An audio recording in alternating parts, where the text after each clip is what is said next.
Hi friends, അസ്സലാമു അലൈക്കും. Welcome back. നമുക്ക് നല്ലൊരു കുഞ്ഞ് പിസ്സ ഉണ്ടാക്കിയാലോ. വളരെ എളുപ്പത്തിൽ വെറും 2 ഇൻഗ്രീഡിയൻസ് വെച്ചിട്ടാണ്. മൈദ മാവില്ല, ഗോതമ്പ് മാവ് ഒന്നും ഇല്ലാതെ, ഈസ്റ്റിൻ്റെ ആവശ്യമൊന്നും ഇല്ലാതെ എളുപ്പത്തിൽ നല്ല വെറൈറ്റി ആയിട്ടുള്ള ഒരു പിസ്സയാണ്. അപ്പോൾ എന്താണെന്ന് നമുക്ക് കണ്ടു നോക്കാം. ആദ്യമായിട്ട് കാണുന്ന കൂട്ടുകാർ ആരെങ്കിലും ഉണ്ടെങ്കിൽ ഒന്ന് സബ്സ്ക്രൈബ് ചെയ്ത് സപ്പോർട്ട് ചെയ്യണം. എന്നാൽ ശരി, നമുക്ക് വീഡിയോ എന്താണെന്ന് പെട്ടെന്ന് തന്നെ കണ്ടു നോക്കാം. അതിനായിട്ട് ഞാനിപ്പോൾ ഇവിടെ 1/2 കപ്പ് പൊരി എടുത്തിട്ടുണ്ട്. അതിന് നമുക്കൊന്ന് പൊടിച്ചെടുക്കണം. അതിനായിട്ട് മിക്സിയുടെ ജാറിലോട്ട് മാറ്റി കൊടുക്കാം. നല്ല ഫൈനായിട്ടൊന്ന് പൊടിച്ച് വരാം. നമുക്ക് ഈ പൊടിയെ ഇതിലോട്ട് ഇട്ട് കൊടുക്കാം. ഫൈനായിട്ട് തന്നെ പൊടിച്ചെടുത്തിട്ടുണ്ട് പൊരി. ഇനി എത്രയാണോ നമ്മൾ പൊരി എടുത്തിട്ടുള്ളത് അത്ര തന്നെ റവ എടുക്കണം. വറുത്തതോ വറുക്കാത്തതോ ഏത് റവ വേണമെങ്കിലും എടുക്കാം. രണ്ടും തുല്യ അളവിലാണ് ഞാനിപ്പോൾ എടുത്തിട്ടുള്ളത്. ഇനി ഇതിലോട്ട് 2 ടേബിൾ സ്പൂണ് തൈര്, അധികം പുളിയില്ലാത്ത തൈരാണ് ഇപ്പോൾ ഞാൻ എടുത്തിട്ടുള്ളത്. 1.5 തൊട്ട് 2 ടേബിൾ സ്പൂൺ വരെ ചേർക്കാം. ഇനി നമുക്ക് ഇതിന് ആവശ്യമുള്ള ഉപ്പും കൂടി ഇട്ട് കൊടുക്കാം. ഇത്രയും മതി. എന്നിട്ട് ആദ്യം 1 സ്പൂൺ വെച്ചിട്ട് മിക്സാക്കി കൊടുക്കുക. അതിനുശേഷം നമുക്ക് കുറേശ്ശെ വെള്ളം ഒഴിച്ചിട്ട് ഒരു കട്ടിയുള്ള ഡോ ആക്കിയിട്ട് മാറ്റണം. വെള്ളം ഒഴിക്കുമ്പോൾ സൂക്ഷിച്ചിട്ട് വേണം ഒഴിച്ച് കൊടുക്കാനായിട്ട്. വെള്ളം കൂടിപ്പോവരുത്. ഇനി നമുക്ക് ഇതിനെ കൈ വെച്ചിട്ട് നല്ലോണം ഒന്ന് മിക്സാക്കി കൊടുക്കാം. അപ്പോൾ ഇതേപോലെ നല്ല സോഫ്റ്റായിട്ട് തന്നെ കുഴച്ചെടുക്കണം.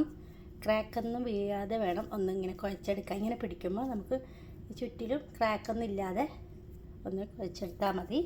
എന്നിട്ട് നമുക്ക് ഒരു നെല്ലിക്ക വലുപ്പത്തിലുള്ള ഒരു ഡോ ആക്കി എടുക്കാം. എന്നിട്ട് ബോൾ ആക്കിയതിന് ശേഷം കൈ വെച്ചിട്ട് ഒന്ന് പരത്തിയെടുക്കണം. ഇതേപോലെ പൂരി വലുപ്പത്തിൽ, കുഞ്ഞ് പൂരി ഉണ്ടാകുന്നില്ലേ, അതേപോലെ ഒന്ന് പരത്തിയെടുക്കണം. ഇതിൽ കാണുന്നത് പോലെ കൈ വെച്ചിട്ട് നൈസായിട്ട് ഒന്ന് പരത്തിയെടുത്താൽ മതി. ബാക്കിയുള്ളതെല്ലാം കൂടി എത്ര എണ്ണം വേണം നിങ്ങൾക്ക് അത്രയും ആക്കിയെടുക്കാം. 4 എണ്ണം ഞാൻ ഇങ്ങനെ ഒന്ന് കൈ കൊണ്ട് പ്രസ് ചെയ്തെടുത്തിട്ടുണ്ട്. ഇനി നമുക്ക് ഇതിനൊന്ന് ആവി കയറ്റണം. അതിനായിട്ട് ഇഡലിയൊക്കെ ഉണ്ടാക്കുന്ന തട്ടുണ്ടല്ലോ, അതിലോട്ടാണ്, ഇടിയപ്പമൊക്കെ ഉണ്ടാക്കുന്ന സ്റ്റീമറിലോട്ടാണ് ഞാൻ മാറ്റി കൊടുത്തത്. ഇതിലോട്ട് അല്പം ഓയിൽ തടവിയിട്ടുണ്ടായിരുന്നു. ഒട്ടിപ്പിടിക്കാതിരിക്കാൻ വേണ്ടിയിട്ടാണ് ഇങ്ങനെ ചെയ്യുന്നത്. 4 എണ്ണം ഇതിലോട്ട് ഇറക്കി വെച്ചിട്ട് ഒരു 2-3 മിനിറ്റ് ഒന്ന് നമുക്ക് ആവി കയറ്റിയെടുക്കണം. നമുക്ക് ആവശ്യമുള്ളത് ഒരു സവാളയുടെ പകുതിയാണ്. ഇത്രയും മതി. എന്നിട്ട് നമുക്കിത് ഇങ്ങനെ ഒന്ന് വീതിയിലൊന്ന് കട്ട് ചെയ്തെടുക്കണം. അധികം നേരാതാവാതെ ഇതേപോലെ ഒന്ന് കട്ട് ചെയ്തിട്ട് നമുക്കിതെല്ലാം കൂടി ഒന്ന് അടർത്തിയെടുക്കണം. ഇപ്പോൾ കാണുമ്പോൾ നല്ലൊരു മഷ്റൂമിൻ്റെ ലുക്ക് ഉണ്ടല്ലോ, ആ ഷേപ്പിൽ വേണം ഒന്ന് കട്ട് ചെയ്തിട്ട് എടുക്കാനായിട്ട്. അപ്പോൾ നമുക്ക് മഷ്റൂം ഇട്ട ഫീലും ആവും, കാണാൻ ഒരു ലുക്ക് കിട്ടാൻ വേണ്ടിയിട്ടാണ് ഇങ്ങനെ കട്ട് ചെയ്യുന്നത്. ഇതേപോലെ എല്ലാം നമുക്ക് അടർത്തി ഒന്ന് എടുക്കണം. പാൻ വെച്ച് ചൂടാകുമ്പോഴത്തേക്ക് അതിലിട്ടോളൂ 1 സ്പൂണ് ഓയിൽ ഒഴിച്ച് കൊടുക്കുക. ഓയിൽ ചൂടാകുമ്പോൾ കട്ട് ചെയ്ത് വെച്ചിട്ടുള്ള സവാള ഉണ്ടല്ലോ, അതൊന്ന് നമുക്ക് ലൈറ്റ് ഗോൾഡൻ കളറാവുന്നവരെ ഒന്ന് മൂപ്പിച്ചെടുക്കണം. ഇതിലിപ്പോൾ ഞാൻ ഉപ്പൊന്നും ചേർക്കുന്നില്ല, വെറും സവാള മാത്രമാണ് ഒന്ന് വഴറ്റിയെടുക്കുന്നുള്ളത്. അപ്പോഴത്തേക്കും നമ്മുടെ സ്റ്റീം ചെയ്യാൻ വെച്ചിട്ടുള്ളതൊക്കെ റെഡിയാവുന്നുണ്ട്. ആ സമയം കൊണ്ട് തന്നെ നമുക്ക് ഇങ്ങനെ ഒന്ന് വാട്ടിയെടുത്താൽ മതി കേട്ടോ. അപ്പോൾ വളരെ പെട്ടെന്ന് നല്ല ഹെൽത്തി ആയിട്ടുള്ള നല്ലൊരു ബ്രേക്ക്ഫാസ്റ്റായിട്ടോ സ്നാക്കായിട്ടോ ഒക്കെ കഴിക്കാം. ആദ്യമായിട്ട് കാണുന്ന കൂട്ടുകാരുണ്ടെങ്കിൽ റെസിപ്പി ഇഷ്ടമായതൊന്ന് സബ്സ്ക്രൈബ് ചെയ്ത് സപ്പോർട്ട് ചെയ്യുമല്ലോ. എന്നാൽ ശരി, നമുക്ക് ഈ സവാള ഒന്ന് ഗോൾഡൻ കളറാകുന്നത് വരെ ഒന്ന് വഴറ്റിയെടുക്കാം.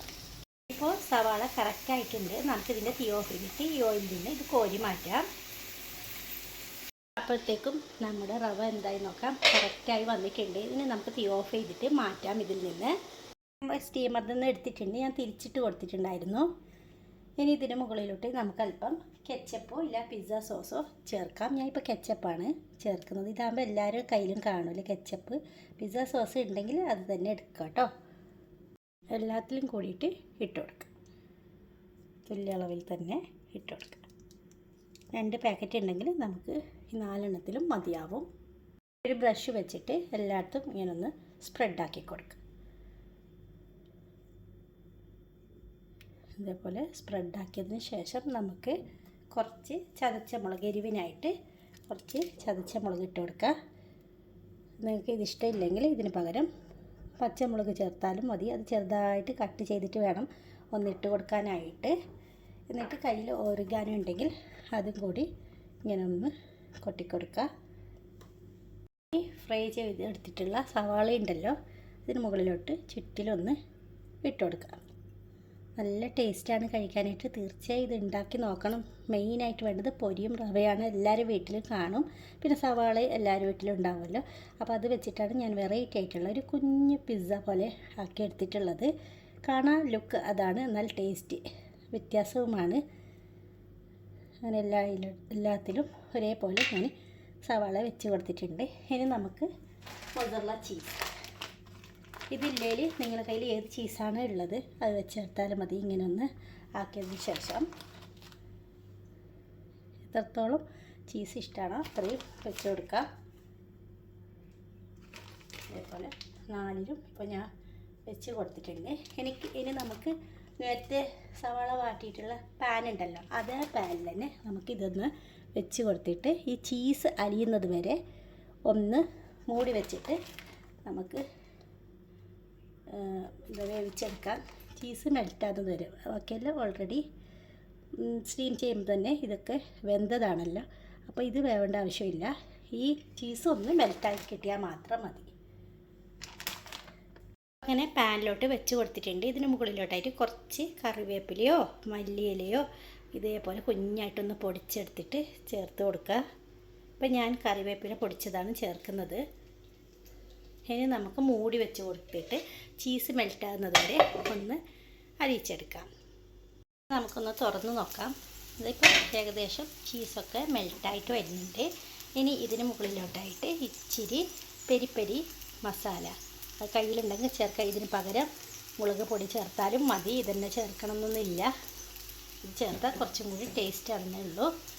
അത് ഇത് 4ന് മുകളിലോട്ട് ഇട്ട് കൊടുത്തിട്ട് ഒന്നും കൂടി ചീസ് മെൽറ്റാക്കി എടുക്കുക. അത് നമുക്കൊരു മൂടി വെക്കാം, ഒരു 30 സെക്കൻഡ്. ഇത്രയും മതി. റെഡി ആയിട്ടുണ്ട്. നമുക്കിതിനെ പ്ലേറ്റിലോട്ട് മാറ്റി കൊടുക്കാം. കണ്ടല്ലോ, വളരെ എളുപ്പത്തിൽ കുഴക്കേണ്ട. ഈസ്റ്റ് വേണ്ട, മൈദ വേണ്ട, ഒന്നും വേണ്ടത്. വളരെ പെട്ടെന്ന് തന്നെ നല്ല വെറൈറ്റി ആയിട്ടുള്ള സ്മോൾ പിസ്സ റെഡി ആയിട്ടുണ്ട്. എല്ലാവരും തീർച്ചയായും ഇതൊന്ന് റെഡിയാക്കി നോക്കണം. തീർച്ചയായും ഇഷ്ടപ്പെടും. ഇഷ്ടമായാലും ലൈക്ക് തരാനും ഷെയർ ചെയ്യാനും മറക്കരുത്.